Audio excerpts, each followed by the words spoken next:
Hi, this is Jack Stanley, and I'm at the tomb of Garrett Hobart. And you may sit there and say, Garrett Hobart? I don't know who you're talking about. What is so important about Garrett Hobart? Well, Garrett Hobart is the individual who made Theodore Roosevelt president. Now, of course, that was not Hobart's plan. Hobart was the former governor of New Jersey and the vice president under William McKinley. Now, Garrett Hobart died in 1899. And of course, William McKinley had lost his running mate because it was already planned that Hobart would be the candidate for vice president as McKinley ran for his second term. But that was not to be. Therefore, McKinley had to have another running mate. He left it to the convention to decide. They picked Theodore Roosevelt. I don't think McKinley was very happy about that, but that became his vice presidential candidate. There was not the warm relationship that there had been between the Hobarts and the McKinleys. Theodore Roosevelt was somewhat of a dandy and a little bit of a snob, and was rather shocked when he went to McKinley's house in Canton, Ohio, and saw how simple it was. But nonetheless, McKinley ran for re-election. McKinley was re-elected, and Theodore Roosevelt became his vice president to replace the late Garrett Hobart. Well, as fate would have it, just a few more months into his second term, William McKinley was assassinated,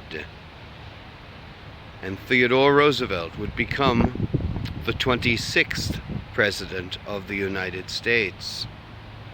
It's interesting to note that had Garrett Hobart not died in 1899, if circumstances had been a slight bit different, this would be the tomb of the 26th President of the United States.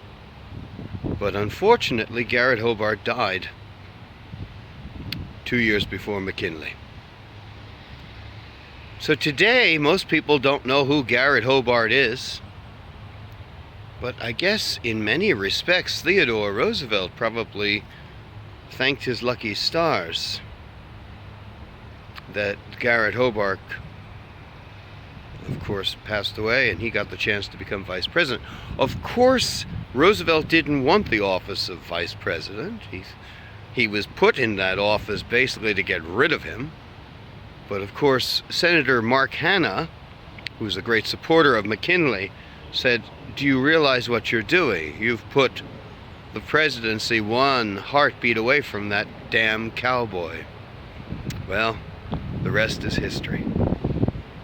And here, in Cedar Lawn Cemetery here, in Patterson, New Jersey, rests Garrett Hobart and his wife and daughter. I don't know if I can show you the inside of the tomb, but I'll try. Let you see a little bit of it. I don't know if that's even viewable, but that is the inside of this mausoleum. And of course, the resting place of the first vice president of William McKinley.